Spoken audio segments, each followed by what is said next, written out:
रहीम नाजरीन, voice of overseas के साथ मैं हूं आपका मेजबान रिजवान अली शाह। नाजरीन, जैसा कि आप जानते हैं कि कोरोना वायरस की तबाहकारियां पूरी तरह जारी हैं। पूरी दुनिया इसकी लपेट में आ चुकी है और सबसे ज्यादा जो कोरोना वायरस से मुतासरा है वो है इंग्लैंड, यूरोप और अमेरिका। एशिया में इसका इस तरह इम्पैक्ट नहीं हुआ है जिस तरह के इस टाइम यूरोप में इसकी तबाहकारियां जारी हैं। जैसा कि आप जानते हैं कि यहाँ पर कल भी 24 आवर में 888 बंदे इससे मर गए हैं, जो हॉस्पिटल में जो डेथ्स हुई हैं यूके की। और इस की अभी तक ना कोई वैक्सीन है ना कोई इलाज है।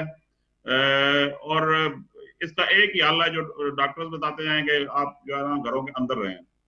तो आज हमारे साथ जो है वो प्रोग्राम में हमने एक तो हमारे साथ डॉक्टर हैं यहाँ जनाब डॉक्टर मेहदी हसन साहब, जो कि ब्लैकबर्न हॉस्पिटल में स्पेशलिस्ट हैं। और दूसरे हमारे साथ हैं जनाब डॉक्टर हकीम इरफान शौकत साहब, जो कि कार्डियोलॉजिस्ट हैं ग्रेशियन हॉस्पिटल इंडिया से। वेलकम शो जनाब डॉक्टर साहब।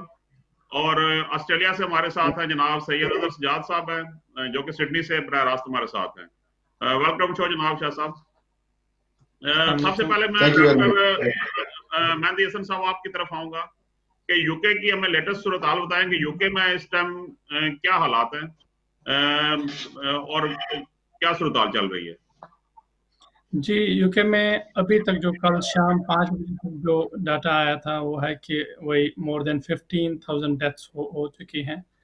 और कल दिन में भी 800 प्लस डेथ्स आई थी।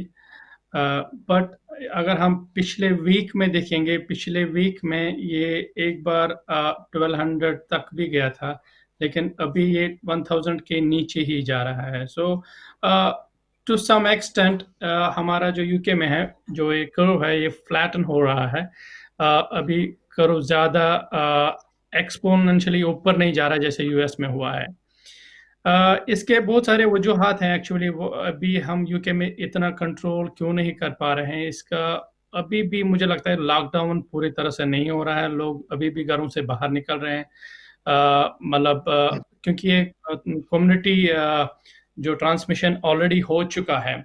और दूसरा वजूहात ये भी हो सकता है कि जो हमारे एल्डरली पॉपुलेशन है, जो नॉर्मली हॉस्पिटल आते थे चाहे सेप्सिस की वजह से या बाकी कॉम्प्लिकेशन जिनको बहुत सारी दवाओं पे होता था, लॉकडाउन की वजह से चूंकि वो बहुत कम आते हैं। और नॉर्मली जब इनिशियली वो बीमार पड़ते थे या कोई कॉम्प्लिकेशन होते थे, तुरंत हमारे पास आ जाते थे। लेकिन लॉकडाउन की वजह से अब हमारे पास वो लेट पहुंच जाते हैं, जिनको बचाना बहुत मुश्किल हो जाता है। वो भी एक वजह हो सकती है। लेकिन फिर भी तो ब्लैकबर्न हॉस्पिटल में डॉक्टर साहब इस टाइम कितने मरीज हैं आप लोगों के पास ब्लैकबर्न हॉस्पिटल में?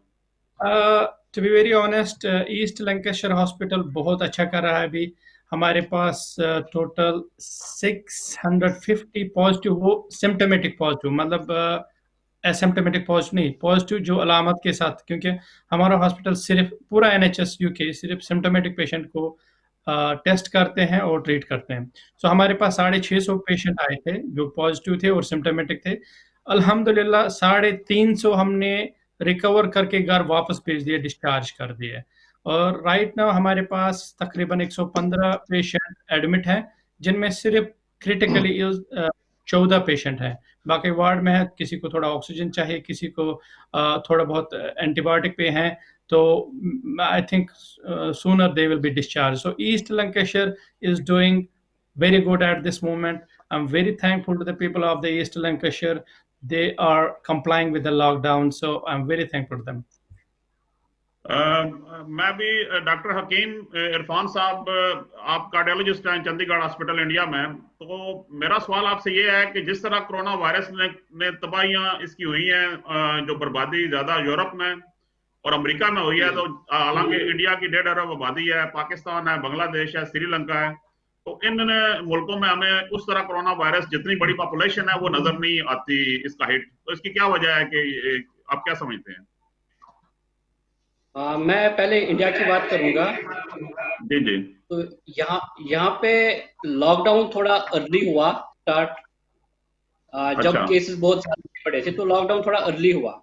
तो complete lockdown, complete country lockdown हुई। तो वो एक रीजन है।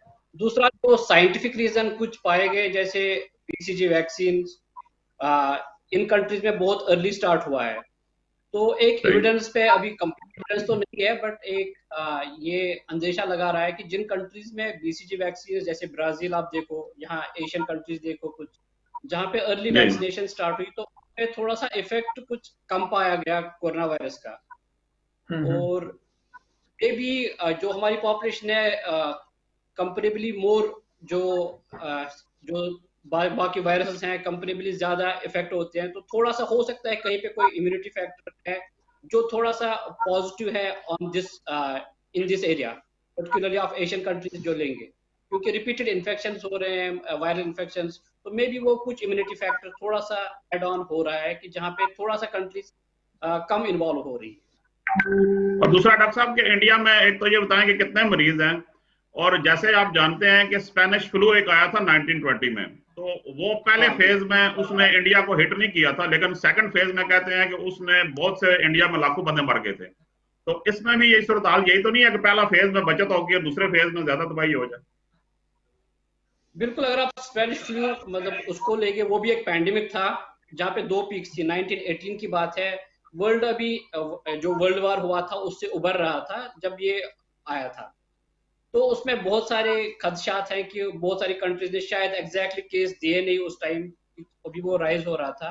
बट हाँ, डेफिनेटली 2 पीक्स थी। स्टार्टिंग में थोड़े से कुछ जो एशियन कंट्रीज है बहुत कम हिट हुई थी, बट सेकंड हिट में यहाँ पे मतलब मिलियंस ऑफ लोग इन्वॉल्व हुए थे और काफी डेथ्स हुई थी। तो अभी एट प्रेजेंट अगर आप लेंगे तो इंडिया में अराउंड 16,000 केसेस क्रॉस हो चुके हैं, और डेथ रेट कंपेरेबली बहुत कम है, अराउंड 500 530 के आसपास डेथ्स हुई हैं। तो कंपेरेबली अगर आप यूरोपियन कंट्रीज या यूएस को लेंगे, वहां से comparably I don't know reason क्या है, but we are doing better than those countries. और इधर मैं कहना चाहता हूँ, जी डॉक्टर नाइम साहब बोले। एक्चुअली जो डॉक्टर इरफान ने बताया वो बिल्कुल सही है, क्योंकि बीसीजी वैक्सीनेशन में एक अभी स्टडी हुई थी, जहाँ जहाँ जिस कंट्री में बीसीजी वैक्सीनेशन जो हम नॉर्मली ट्यूबरकुलोसिस के लिए करते हैं बचपन में, तो पाया गया है कि they are 6 times more immune to this virus. So वो एक फैक्टर है मुझे लगता है एशियन कंट्रीज में। लेकिन अभी कल ही WHO वालों ने बताया कि अभी खास एविडेंस नहीं है, लेकिन स्टडीज बोल रहे हैं कि दैट्स वेरी इंपॉर्टेंट। दूसरी बात, एशिया में मुझे लग रहा है कि एल्डरली पॉपुलेशन उतनी ज़्यादा नहीं है जितनी यूरोप में है। वो भी एक कारण हो सकता है, क्योंकि एल्डरली पॉपुलेशन में इम्यूनिटी बहुत कम होती है, मल्टीपल डिजीज होते हैं। वो भी एक वजूहत हो सकता है कि एशिया में बहुत कम डेथ्स हुए हैं, क्योंकि ज़्यादा एल्डरली पॉपुलेशन नहीं है, यंग पॉपुलेशन बहुत ज़्यादा है। अच्छा, मैं भी पूछता हूँ, अगर सजाद साहब आप सिडनी ऑस्ट्रेलिया में हैं, तो हमें ऑस्ट्रेलिया के बारे में बताएं, इस टाइम ऑस्ट्रेलिया में क्या सूरत हाल है कोरोना वायरस की? जी बिस्मिल्लाहिर्रहमानिर्रहीम। शाह साहब thank you very much. Australia में शाह साहब इस टाइम सूरत हाल ये है कि टोटल इन्फेक्टेड लोगों की तादाद 6,600 है, जिसमें से रिकवर्ड जो है विच इज क्वाइट मतलब एक हौसला अफजा उसकी है, तो 4,200 के करीब जो है लोग रिकवर कर चुके हैं, और डेथ्स जो है वो 69 है। तो शाह साहब अगर आप कंपेयर करें 2 या 3 हफ्ते पहले और आज के ये जो फिगर हैं, ये बड़े हौसला अफजा है, क्योंकि उससे पहले ऐसे दिन भी हमने देखे हैं 2 वीक पहले कि एक दिन में 250 से 300 लोग इन्फेक्ट होके आ रहे थे। अभी पर डे जो है इनका ग्राफ जो है नीचे आके तकरीबन 40 से 50 लोग पर डे पे आ गए। तो लॉकडाउन पार्शली चल रहा है जैसे वो एज इट इज है, और मैं समझता हूँ कि लोग जो उन्होंने लॉकडाउन किया हुआ है और सेल्फ डिस्टेंस भी रख रहे हैं बहुत अच्छी तरह, तो ये एक this is the one of the reason कि इसके फैलाव में जो है वो कमी आ रही है। बहुत, इसका मतलब है शाह साहब के सिडनी में यानी कि ऑस्ट्रेलिया में हालात इस टाइम कंट्रोल में है, आगे बढ़ नहीं रहा है वायरस? जी बढ़ रहा है, लेकिन उसकी जो रफ्तार है वो बिल्कुल, और हौसला अफजा है जी बिल्कुल। और जो पहले थी 3 हफ्ते पहले 2 हफ्ते, उससे बहुत नतीजे सामने आ रहे हैं। डॉक्टर हकीम साहब, मैं आपसे पूछना चाहता हूँ, इंडिया में कितने केसेस हैं कोरोना वायरस के, और उसमें से डेथ कितनी हुई हैं? इंडिया में एज ऑफ नाउ, आज की बात तो 16,000 ऑलरेडी क्रॉस कर चुके हैं, और डेथ्स अराउंड 500 प्लस हैं, 520 के आसपास थी मॉर्निंग में। अच्छा, तो दूसरा ये जो डॉक्टर साहब, आप जानते हैं कि जो मीडिया पर या इंटरनेट पर नुस्खे बहुत से लोग जैसे चल रहे हैं अभी, तो मतलब WHO ने भी कहा है कि इस तरह के जो नुस्खे हैं उन पर यकीन ना करें, तो आप क्या कहते हैं कि जैसे कहते हैं जी प्याज खाने से, हल्दी खाने से, या मतलब फलां चीज खाएं तो आप उससे ये इलाज है इसका, आप क्या समझते हैं इस बारे में? एक्चुअली मिथ्स तो बहुत सारे हैं, बहुत सारे मिथ्स सर्कुलेट हो रहे हैं, पर्टिकुलरली सोशल मीडिया पे हर एक की अपनी मनगढ़ंत कहानियां हैं, बट ऑलमोस्ट सभी एग्जैक्टली तो नहीं बोल सकते, बट ये वायरस के बारे में हमें एग्जैक्टली पता नहीं, बट मैक्सिमम मिथ्स ही हैं, फैक्ट उसमें कुछ नहीं है। जैसे बहुत सारे ने कहा कि हॉट टेम्परेचर में शायद ये नहीं फैलेगा, but we can see the equatorial countries जो भी हैं सब जगह केसेस आ रहे हैं। फिर ऐसे आपने कहा प्याज, इनसे तो कुछ नहीं होगा, बट हाँ इम्यूनिटी को बूस्ट करने के लिए फ्रेश फ्रूट्स, वेजिटेबल्स ये लेने बहुत जरूरी है, और थोड़े से एरोबिक एक्सरसाइज, जैसे सोशल डिस्टेंसिंग मेंटेन करके, अगर आपके पास में पार्क है, अगर कोई और दूसरा वहां पे है नहीं, मतलब बहुत सारा क्राउड नहीं है, तो आप आराम से लाइट वॉक ले सकते हैं, थोड़ी सी एक्सरसाइज कर सकते हैं जो इम्यूनिटी को बूस्ट करती है। तो वो चीजें हमें ख्याल रखना है, कंपेयर टू जो मिथ्स हैं बहुत सारे, हल्दी खाओ या प्याज खाओ, उससे बेटर है कि फ्रेश फ्रूट्स, वेजिटेबल्स, एक्सरसाइज, और बहुत सारा जो आपका पानी पी लीजिए, कॉफी, टी, थोड़ा सा स्ट्रेस को एलिवेट करना है कि उसको बिल्कुल दूर करना पड़ेगा, क्योंकि जितना स्ट्रेस ज्यादा होता है उतनी इम्यूनिटी थोड़ी कम हो जाती है, तो उसको बिल्कुल एलिवेट करना है बहुत सारे फैक्टर से। चाहे आप बुक्स पढ़ लो, पॉजिटिव मीडिया देख लो, बहुत सोशल मीडिया का थोड़ा सा ट्राई कर लो, अवॉइड कर लो सोशल मीडिया को। आप अगर वीडियो कॉल या ऑडियो कॉल करें तो बेहतर है, क्योंकि आपकी वीडियो नहीं जाएगी, ऑडियो कॉल कर लें प्लीज, आप ऑडियो कॉल कर लें। नहीं नहीं नहीं, मैं आपकी नहीं बात, दूसरे जी डॉक्टर मैन साहब बात करें। डॉक्टर इरफान ने जैसे बताया कि ये सारे मिथ्स हैं, मतलब कोई एविडेंस बेस्ड प्रूफ नहीं है, क्योंकि आजकल के दुनिया में जो है एविडेंस बेस्ड मेडिसिन चलता है। ऐसे एविडेंस के बगैर कोई हम पर्टिकुलरली जो हम डॉक्टर्स हैं, हम एविडेंस के बगैर कुछ नहीं करते हैं।